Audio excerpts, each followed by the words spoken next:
అత్యున్నత సింహాసనముపై ఆసీనుడా దేవదూతలు ఆరాధించు పరిశుద్ధుడా యేసయ్యా నా నిలువెల్ల నిండియున్నావు నా మనసారని సన్నిధిలో సాగిలపడి నమస్కారము చేసేదా సాగిలపడి నమస్కారము చేసేదా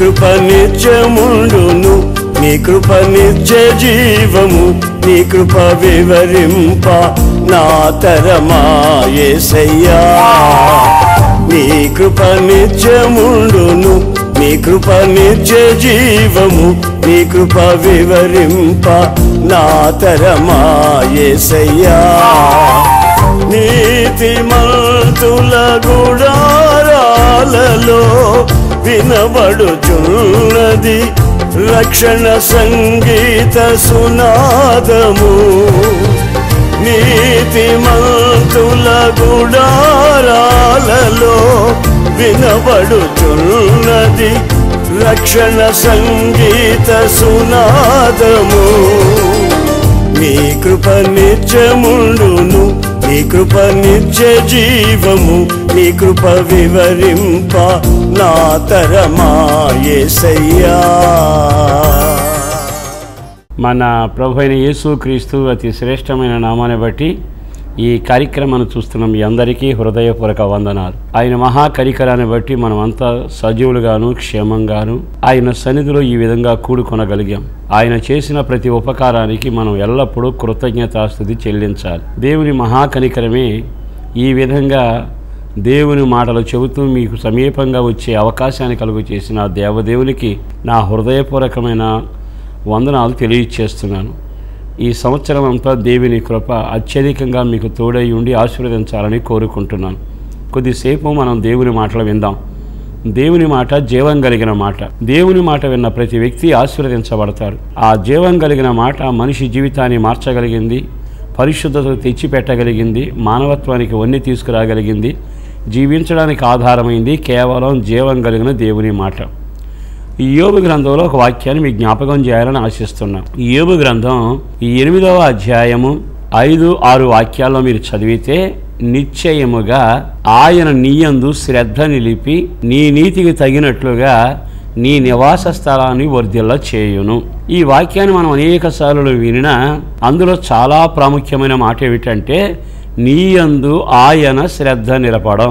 శ్రద్ధ నిలిపే దేవుని గురించి కొన్ని మాటలు మీతో చెప్పాలని ఈరోజు నేను ఆశిస్తా ఉన్నా. మన గురించి ఎవరైనా శ్రద్ధ వహిస్తే బాగుండు అని చాలాసార్లు ఎదురు చూస్తాం. అయిన వాళ్ళు తెలిసిన వాళ్ళు మన పరిచయస్తులు చాలామంది మన గురించి శ్రద్ధ తీసుకున్నట్టుగా అనిపిస్తుంది. కానీ ఏదో ఒక రోజున అది పలచబడుతుంది, ఏదో ఒక రోజున అది ముగింపుతోనే ముగిసిపోతుంది. కానీ బైబిల్ చెబుతున్న నగ్న సత్యం ఏమిటంటే నువ్వు ఎవరివైనా ఒంటరిగా ఉన్నా, నిరాశలో ఉన్నా, కన్నీళ్లతో ఉన్నా, ఇటు చూసిన ఆటుపోటుల మధ్య అవస్థల వ్యవస్థ దెబ్బతిని జీవితకాలం నిరాశలో నడిచి వెళ్ళినా ఎందుకో ఈ శుభవేళ నా యేసును బట్టి నేను మీతో చెప్పాలనుకున్న మాట ఏమిటంటే ఆయన నిశ్చయముగా నీ మీద శ్రద్ధ నిలుపును. ఆయన నీయందు శ్రద్ధ నిలిపే దేవుడు. దేవుడు ఒక వ్యక్తి మీద శ్రద్ధ నిలిపితే ఎలా ఉంటుంది, నరాలాడుతున్న నరుడు శ్రద్ధ నిలిపితేనే ఎలా ఉంటుందో మనం ఇట్టే గమనించగలం, చాలా విషయాలు చెప్పగలం. మరి దేవదేవుడే నీ మీద శ్రద్ధ నిలిపితే అది ఎంత ఆశీర్వాదకరం. ఆయన శ్రద్ధ నిలిపితే నీ నివాసం వర్ధిల్లుతుంది, నీకున్నది కొంచెమైనా బహుగా విస్తరిస్తుంది, నీవు అంచనాలను మించిన అద్భుతాలు జరుగుతాయి, ఊహకు మించిన ఘనకార్యాలు జరుగుతాయి. అందుకని ఈ శుభవేళ ఒక సేవకుడిగా నేను కోరుకుంటున్నాను, ఈ మాటలు వింటున్న మీరు ఏ పరిస్థితుల్లో ఉన్నా నా దేవుడు మీ మీద, మీ పిల్లల మీద, మీ కుటుంబం మీద శ్రద్ధ నిలుపునగాక. పరిశుద్ధ గ్రంథంలో చరిత్ర జ్ఞాపకం చేస్తాను. అదేమిటంటే, ఓ ఇంట్లో గొడవపడి ఆ సహోదరి తన పిల్లవాడిని తీసుకుని నీళ్ళను మూట కట్టుకుని బయలుదేరి వెళ్ళిపోతే వెళ్ళి ఊరికి వెలపలకు వెళితే అదంతా అరణ్యం. ఆ అరణ్యంలో పడరాని వాగలా పడుతూ ఆ పిల్లవాడు ఏడ్చినప్పుడల్లా గొంతులో కొంచెం తెచ్చున నీళ్లు పోస్తూ తన జీవితాన్ని సాగిస్తుంది. అరణ్యంలో తిరుగుతుంటే పలకరించిన వాడు లేకపోయారు. ఇక్కడికి ఎందుకు వచ్చావని కానీ, నీకు ఈ రాత కలిగింది ఏమిటని కానీ అన్నవాడు లేకపోగా ఆ అరణ్యంలో ఒంటరిగా తన పయనాన్ని సాగిస్తుంది. ఒక పక్కన పిల్లవాడు ఏడుపు ఎక్కువ అయ్యేటప్పటికీ తెచ్చుకున్న నీళ్లు పోసి ఉన్నవి కాస్త అయిపోయాయి. నీళ్ల తిత్తులో నీళ్లు అయిపోయాయి. పలకరించే వ్యక్తులు లేకుండా అయిపోయారు. ఆ భయానకమైన పరిస్థితి మామూలుగా అనిపించడంలా. బాగా గమనించండి, మనం కూడా కొన్నిసార్లు ఊళ్ళోనే ఉన్నట్టున్నాం, ఊళ్ళోనే తిరిగినట్టుంటాం, అందరి మధ్యలోనే ఉన్నట్టుంటాం. కానీ అరణ్య రోదలలాగా మన జీవితం అప్పుడప్పుడు అనిపిస్తూనే ఉంటుంది. దానికి ప్రబలమైన కారణం ఏమిటంటే, మన జీవితంలో మన మీద శ్రద్ధ నిలిపే వ్యక్తులు లేకపోవడం. అరణ్యము అంటే అర్థం ఏంటో తెలుసా? అందులోకి వెళ్ళేటప్పుడు ఒకే దారి అనిపిస్తుంది, వెళ్ళాక పలు దారులు వస్తుంటాయి. అంటే అక్కడ చాలా దారులు మనం గమనిస్తాం. కుటుంబాల్లో అందరూ ఉన్నట్టే ఉంటారు, తల్లి దారి తల్లిది, పిల్లదారి పిల్లది. అది భయంకరమైన బాధాకరం. అరణ్యంలోకి వెళితే క్రూర మృగాల సవ్వడి, కీచురాల ధ్వని, ముళ్ళపోట్ల పయనం, ఎటు చూసినా నిరాశ, భయం, ఆందోళన ఇవన్నీ చోటు చేసుకుంటాయి. ఇల్లుగా ఉందనుకుంటున్నావు కానీ ఇంటి నిండా భయాలు, గుండె నిండా భయాలు, ఇంటి నిండా సమస్యలు, ఎడు చూసిన ముళ్ళపోటు వంటి మాటలు అనుభవిస్తూనే ఉన్నావు. నీ జీవితంలో సాగి వెళుతుండగా భయంకరమైన కీచురాల ధ్వని వినబడుతుంది. నిరాశ పయనాలు, నిరాశతో కూడిన మేఘాలు నిన్ను కమ్ముకొని ఒక అరణ్య యాత్రలాగా నీ జీవితాన్ని కొనసాగించడం ఇప్పటికే నీవు గమనిస్తూనే ఉన్నావు. ఎందుకో నా దేవుడు బహుతేటగా నీతో మాట్లాడుతూ నీ మీద శ్రద్ధ నిలపాలి అని ఒక ఆశతోని ఈ కార్యక్రమాన్ని ప్రారంభించడం జరిగింది. ఆ బిడ్డను చూచి బిడ్డకు పోసేందుకు నీళ్లు కాస్త అయిపోయాక ఇక పిల్లవాడిని పోషించలేక నీటితో దప్పిక తీర్చలేక అంత దూరంలో విసిరి ఎలుగెత్తి ఆడవడం మొదలుపెట్టింది. ఆదికాండం 21వ అధ్యాయంలోని హాగరు చరిత్ర ఇంచుమించు మీలో చాలామంది ఎరిగిన వారు ఉన్నారు, చదివిన వారు ఉన్నారు. దైవజనుడు చెబితే ఆలకించిన సమాచారం అది. అయితే చిత్రం ఏమిటో తెలుసా? ఆ తర్వాత ఎలుగెత్తి ఏడుస్తుంటే పలకరించేవాడు లేకపోయినా, ఉన్నానని జవాబు చెప్పగలిగిన వాడు లేకపోయినా ఆ రోజున ఒక స్వరం పరలోకా నుంచి వినబడుతుంది. హాగరు నీకేమయ్యింది అని చాలా స్పష్టంగా. ఆ మాటకు ఉలిక్కిపడి తనను పలకరించేవాడు ఎవరని చూస్తుండగా పరలోక స్వరం వినబడుతూ, హాగరు నీవు భయపడబాకు, నీవు కంగారు పడని అవసరం లేదు, ఆ బిడ్డ చావడు, అతడు గొప్పవాడవుతాడు, అతని కడుపులోంచి 10 మంది రాజులు వస్తారు. ఆ మాటకు నవ్వొచ్చింది, బాధ అనిపించింది. కారణం ఏంటంటే బిడ్డ బ్రతికేందుకు గుక్కెడు నీళ్లు లేని ఆ స్థలంలో వాడు బ్రతికి బట్టగట్టి గొప్పవాడై 10 మందిలో రాజులను కంటాడు అంటే నమ్మశక్యం కాదే. వాస్తవానికి ఈ విషయాన్ని మనం గమనిస్తే దేవుడు మన పట్ల, మన పిల్లల పట్ల ఉన్న ఒక ఉన్నతమైన సంకల్పాన్ని అక్కడ మనం గమనిస్తూనే ఉంటాం. కొన్నిసార్లు మన పరిస్థితి ఏమవుతుంది, మన పిల్లల పరిస్థితి ఏమవుతుంది అని ఆందోళన చెంది వేదనకరంగా మన జీవితాన్ని సాగిస్తాం. కానీ ఈ శుభవేళ నా యేసును బట్టి మీతో చెప్పగలిగిన మాట, శ్రద్ధ నిలిపే దేవుడు ఉన్నాడు. నీ మీద శ్రద్ధ నిలపగలిగిన వాడు, ఏడుస్తున్న నీ పిల్లవాడి మీద శ్రద్ధ నిలపగలిగిన వాడు, అయిపోయిన ఓటను గురించి ఆలోచించి నీ మీద శ్రద్ధ నిలపగలిగిన వాడు ఉన్నాడు. ఆయనే నజరేయుడైన యేసు. వెంటనే ఆమెను పలకరించి అదే అరణ్యంలో నేలను బద్దలగొట్టి ఓట పుట్టేటిగా ఆమె కన్నులు తెరిపించి అది కనబడేట్టుగా చేశాడు. ఒక్క క్షణం ఆగి ఆలోచిస్తే నిజంగా అరణ్యం అప్పటి వరకు తిరుగుతూనే ఉంది. కానీ అరణ్యంలో కూడా అవకాశం తక్కువ, అది ఎడారి ముళ్ళ బాట అయినా అక్కడ కూడా దేవుడు ఒక అద్భుతం చేసి ఒక ఓటను పుట్టించినట్టుగా మనం గమనిస్తూనే ఉన్నాం. ఎన్నోసార్లు ఈ వాక్యాన్ని వింటున్నా ప్రియ దేవుని బిడ్డలారా, ఈరోజు నీ పరిస్థితి అరణ్యంలాగా ఉన్నా, నీ జీవితంలో నీ పిల్లల పరిస్థితి దారుణంగా ఉన్నా, నిన్ను పలకరించే దిక్కు లేకపోయినా, గాయపరిచేవాళ్ళు ఎక్కువైనా, కష్టాల మీద కష్టాలని చుట్టాల్లాగా నీ ఇంటికి వస్తూ ఉన్నా, నీ జీవితం అంతా చిందరవందరగా వేదనగా ఉన్నా కంగారు పడని అవసరం లేదు. నీ మీద శ్రద్ధ నిలపగలిగిన వాడు, నీకు ఒక ఆధారం కల్పించగలిగిన వాడు, నీ పిల్లలను బ్రతికించగలిగిన ఒక ఓట అరణ్యంలో పుట్టించినట్టుగా ఈరోజు నీ కుటుంబంలో నీ అవసరాలు తీర్చగలిగిన ఒక అద్భుతమైన ఓట నా యేసు నీ కొరకు పుట్టించునుగాక. ఆమేన్. ఇంకో మాట చెప్పనా? సహజంగా మనకు అవసరమైన ఓట ఏమిటి?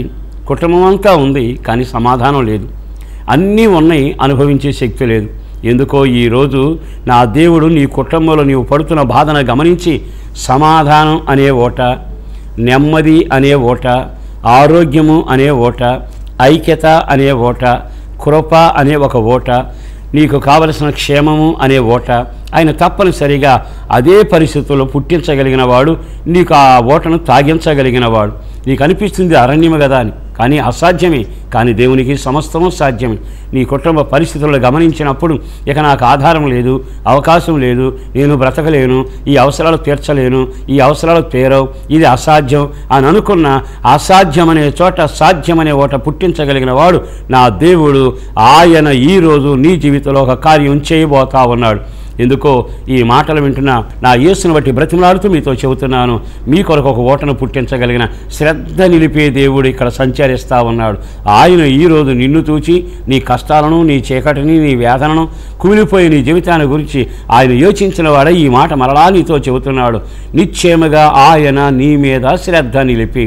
మరి ఈ మాటలు వింటుండగా, అయ్యా నా పిల్లల పరిస్థితి వేదనగా ఉందయ్యా, ఎదిగిన పిల్లల వివాహం చేయలేకపోయానయ్యా, చదివేరు కానీ ఉద్యోగం లేదయ్యా, వ్యాపారం ఉంది కానీ అభివృద్ధి లేదయ్యా, ఇల్లుంది కానీ ఐక్యత లేదయ్యా, అందరూ ఉన్నారు కానీ పలకరించే శక్తి లేక సమాధానం కరువైపోయిందయ్యా, నా కొరకు శ్రద్ధ నిలిపి నా ఇంట్లో నా బిడ్డల కొరకు ఒక ఓటను పుట్టించవాని ఈరోజు నీవు అడగగలిగితే ఒక అద్భుతం చేయగలిగిన వాడు నీ మీద శ్రద్ధ నిలిపి నీ కుటుంబ వ్యవస్థను, ఆర్థిక వ్యవస్థను, నీ యొక్క ఆరోగ్య వ్యవస్థను సమస్తాన్ని సరిచేసేటట్టుగా ఒక అద్భుతమైన ఓటను పుట్టించగలిగిన వాడు ఈరోజే శ్రద్ధ నిలిపి ఆయన నీకు ఈ కార్యము చేయునుగాక. మరొక్క మాట కూడా మీతో చెబుతాను. ఆయన ఎంత శ్రద్ధ నిలిపిన దేవుడు అని అంటే బైబిల్లో చక్కని మాట ఉంది. ఆ ఊళ్ళో ఒక అతను అన్నాడు. అతను ఎవరో తెలుసా? చెబితే వినడు, పెడితే తినడు. అది అతనుకున్న బలహీనత. అయితే అలాంటి భయానకమైన పరిస్థితిలో సాగిపోతుండగా అతని గురించి అందరూ ఆలోచిస్తూనే ఉన్నారు. అందరూ ఒక చోటు ఉంటే అతను వేరుగా ఉండేవాడు. రాను రాను పరిస్థితి అతను ఒంటరితనానికి బందీ అయిపోయాడు. ఎక్కడా అని ఆరా తీస్తే ఆ ఊరి వారు చెబుతున్నారు, అదిగో ఆ సమాధుల దొడ్డిలో ఉన్నాడని. ఊళ్ళో ఉండవలసిన వ్యక్తి సమాధుల దొడ్డిలో ఉండడం. సమాధుల దొడ్డిలో చచ్చిన వాళ్ళు ఉంటారు. సమాధుల దొడ్డి భయంకరమైన మౌన వ్రతం కలిగిన దేశంలాగా ఉంటుంది. ఓ రకంగా చెప్పాలంటే భయంకరమైన కీచురాల ధ్వని, మరణపు వాసన, మరణ మృదంగం అక్కడ ఊరేగుతూనే ఉంటుంది. కానీ అక్కడ ఇతగాడు ఉండిపోతే పాపం ఆ ఇంటి వాళ్ళు బహుగా ప్రయాసపడి అతగాడిని తీసుకుని వచ్చి చేయవలసిన ప్రయత్నాలు, చేయవలసిన వైద్యం, చేయాల్సిన ప్రయోగాలు అన్నీ చేశారు. కానీ తన జీవితంలో మార్పు రాక యథావిధిగా వెళ్ళి అక్కడ కూర్చుని ఒంటి మీద బట్ట లేకుండా రాళ్ళు విసురుకుంటూ వెర్రి కేకలు వేసుకుంటూ ఒళ్ళంతా రక్తపు ముద్దలాగా గాయాలు చేసుకున్న చరిత్ర మార్క్స్ వార్త 5వ అధ్యాయం ప్రారంభం నుండి మనం చదువుతూనే ఉన్నాం. అక్కడ ఆ విధంగా ఉండడం వలన వాళ్ళు ఒక్కసారి ఆలోచించి ఏ విధం చేతనైనా ఇతను సాధువు చేద్దాం అని యోచించి అతగాన్ని తీసుకొచ్చి ఇనప గొలుసులతో బంధించి ఇంటి దగ్గర పెట్టారు. కారణం ఏంటంటే కాస్త పెట్టింది తింటాడు, ఇంటి పట్టును ఉంటాడని. కానీ జరిగింది ఏమిటో తెలుసా? నులక తాడులు తెంచినట్టుగా ఇనప గొలుసులను తెగ్గొట్టి అతడు యథావిధిగా పరుగులు తీసుకుంటూ మృతులుండే ప్రాంతానికి వెళ్ళి చచ్చిన వారు ఉండే స్థలంలో తాను కూడా అక్కడే ఉండిపోయాడు. ఇక చేసేది లేక కర్మ, మన వల్ల కాదు, మన చేత కాదు అని నిరాశలో ఆ కుటుంబ సభ్యులు దిగులుతో అతని గురించి యోచిస్తూ చేతులు కడుక్కున్నట్టుగా విడిచిపెట్టారు. కానీ నా దేవుడు ఎవరో తెలుసా? ఆయన శ్రద్ధ నిలిపే దేవుడు. తన శిష్యులను వెంట పెట్టుకుని వస్తూ అక్కడ ఆగి సమాధుల దొడ్లోకి వెళ్ళడం జరిగింది. శిష్యులంతా అతను చూసుకుని అనుకుంటున్నారు, యేసు ప్రభు ఇక్కడ సంచరించడం ఏమిటి, ఊరు అక్కడ కదా, కానీ ఇక్కడికి వెళుతున్నది ఏమిటి అని అనుకుంటూ ఉన్న ఆ శుభవేళ నెమ్మదిగా కొంచెం ముందుకు వెళ్ళటం జరిగింది. ఈలోపు గావు కేక ఒకటి వినబడింది. అదేమిటి తెలుసా? సర్వోన్నతమైన దేవుని కుమారుడా అనే ఆ చక్కని మాట ఆ అధ్యాయంలో మనం చూస్తాం. నాతో నీకేం పని, నువ్వు నన్ను ఎందుకు హింసించడానికి వచ్చావు అని వెర్రి కేకలు వేస్తూ ఉండగా దేవుడు అతన్ని గద్దించి అతనిలో ఉన్న అతని గురించిన వివరాలు అడగడం జరిగింది. అతను చెప్పిన మాట ఏమిటో తెలుసా? నిశ్చయముగా తన పేరు చెప్పడం తన వల్ల కాదని మేము ఒక గుంపు, ఒక సేన అని వివరంగా చెబితే యేసుదేవుడు గద్దించడం జరిగింది. వెంటనే అతగాళ్ళలో ఉన్న చీకటి శక్తులని వదిలి అల్లంత దూరంలో పందులు ఉంటే ఆ పందుల మోక మీదకి వెళితే ఆ పందుల మోక ఈ చీకటి శక్తుల ప్రభావం వల్ల సముద్రంలో పడి ఊపిరాడక చనిపోవడం. తిన్నగా అక్కడికి వెళ్ళి ఆ కవులు ఊళ్ళో ఆ పందుల ఆసామికి తెలియడం జరిగింది. వారు పరుగున వచ్చారు. చరిత్ర ఏమిటో తెలుసా? తీరా అక్కడికి వచ్చేటప్పటికి అక్కడ ఒక విచిత్రం జరిగింది. ఇన్ని సంవత్సరాలు ఒంటి మీద బట్ట వేయలేక, సంఖ్యలతో బంధించలేక, అతను ఒక మంచి మనిషిగా మానవత్వం కలిగిన వ్యక్తిగా నిలబెట్టాలని యోచించిన తన వల్ల కాని ఆ పరిస్థితి కేవలం ఈ బట్ట కట్టుకుని ఆ పాదాల దగ్గర కూర్చుని యేసు పాదాల దగ్గర ఉండేటప్పటికి ఆశ్చర్యం అనిపించి అయోమయంగా చూడటం జరిగింది. వెంటనే అతను చెప్పిన మాట ఏమిటో తెలుసా? ఇదిగో ఈయనే, ఈ నిలువుటంగి వేసుకున్న ఆయనే నాకు ఈ స్వస్థత కలుగు చేశాడు. ప్రియ దేవుని బిడ్డలారా, ఈ మాటలు వింటుండగా శ్రద్ధ నిలిపే దేవుని యొక్క కార్యములో మరొక విచిత్రమైన మాట ఏమిటంటే, బైబిల్ చెప్పగానే చెబుతున్న నగ్న సత్యం. చీకటి శక్తుల చేత బంధించబడి ఒళ్ళంతా గాయపరుచుకొని నెమ్మది లేక సజీవులుండే దేశంలో కాక మృతులుండే దేశంలోకి వెళ్ళి అతడు నివాసం చేయటం, దాన్ని ఎవ్వరూ మార్చలేకపోయారు. కానీ ఆ శ్రద్ధ నిలిపే దేవుడు తనకు తానుగా నడిచి వచ్చి తన మాటను మాత్రమే పంపి అతగాడికి విడుదల కలుగు చేస్తూ ఆ చీకటి శక్తి నుంచి విడిపించి ఒక నూతనమైన చైతన్యం కలిగిన జీవితాన్ని ప్రసాదించాడు. ఈ శుభవేళ నా యేసుని బట్టి నేను మీతో చెప్పాలనుకున్న ఒక ఖచ్చితమైన మాట ఏమిటో తెలుసా? ఏ చీకటి శక్తుల చేత మీరు పీడించబడుతున్నా, ఏ దుష్టశక్తులు మిమ్మల్ని ఆవరించినా, మృతులు అంటే చచ్చిన వారు ఉండే అనుభూతులు మీరు ఉంటే మీరు అనవచ్చు, ఏమన్నా మేము ఊళ్ళోనే ఉంటున్నాం కదా అని. బైబిల్లో ఎఫెసీ పత్రిక 2వ అధ్యాయం మీరు జాగ్రత్తగా చదువుకుంటూ వస్తే అందులో చక్కని మాట రాయబడింది. మీరు మీ పాపముల చేత చచ్చిన వారై ఉండగా అనే మాట. అంటే ఎవడు పాపం చేసి పాపంలోనే జీవిస్తూ పాపంతోనే కొనసాగిస్తే అతను తెల్లని బట్టలు వేసుకుని తెలిసిన వాళ్ళ మధ్యలో సంచరించిన అతను ఆత్మీయ జీవితంలో చచ్చిన వాడని బైబిల్ బోధిస్తుంది. మరి ఈ రోజున సమాజంలో బతుకున్న వాళ్ళు అని ఓటు పేరు పెట్టుకుని ఊరేగుతున్న మనం పాపాల విషయంలో చచ్చి మృత కళేబరాల్లాగా పడి ఉన్నాం. అయితే నా యేసు ఎవరో తెలుసా? ఆయన శారీరకంగా చచ్చిన వాళ్ళని బ్రతికించగలిగిన వాడు, ఆధ్యాత్మికమైన జీవితంలో పాపం వలన చచ్చిన వారిని బ్రతికించగలిగిన సమర్థుడు. ఆయన పేరే నజరేయుడైన యేసు. ఆయన మృతుల లోకానికి సమీపంగా ఉండి చచ్చిన వారి మధ్యలో మౌనమైన ప్రాంతంలో సంచరిస్తున్న అతగాని జీవితానికి విడుదల చేయటానికి పిలవకపోయినా తానే దిగి వచ్చాడు. ఈ రోజున నా యేసుని బట్టి నేను మీతో చెప్పే ఓ ఖచ్చితమైన మాట ఏమిటో తెలుసా? మనం అందరం చూడటానికి ముచ్చటగా కనబడుతున్నాం, కానీ మనం ఆత్మ సంబంధంగా చచ్చిన వాళ్ళం. మన పితామహుడైన ఆదాము చరిత్ర గమనిస్తే ఆదాము ఏదైనా తోటలో ఉన్నప్పుడు సజీవుడిగానే ఉన్నాడు, కానీ ఎప్పుడైతే ఆజ్ఞాతికరమైన పాపం చేశాడో అతడు ఆత్మ సంబంధంగా చనిపోయాడు. ఆ తర్వాత అతని సంతానమైన మనందరికీ ఈ జన్మ పాపం వల్ల వచ్చే మరణం అనేది మన ఆస్తిగా మారిపోయింది. కనుక ఈ రోజున ఆయన ఎంత శ్రద్ధ నిలిపే దేవుడు అనే మాట మనం జాగ్రత్తగా గమనిస్తే నీ శారీరక, నీ ఆధ్యాత్మికంగా, నీ పాప విషయమైన జీవితం ఏ కోణంలో నీవు మృతతుల్యమైపోయి నీ బ్రతుకు నాశనకరమైన అనుభవంలో ఉన్నా నా యేసు తప్పనిసరిగా నిన్ను బ్రతికించడానికి ఆయన నీ నిమిత్తం ఇదిగో సిలువలో తన అమూల్యమైన రక్తాన్ని కార్చాడు. యేసుక్రీస్తు రక్తం సిలువ అనే మాట వినకుండా, అనే మాట చెప్పకుండా ఏ సేవకుడు ఈ ప్రపంచంలో అడుగులు వేయడు.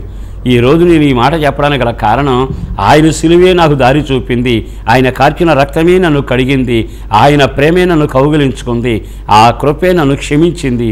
అందుకే ఈ స్థితికి ఈ రోజున ఉండగలుగుతున్నాను.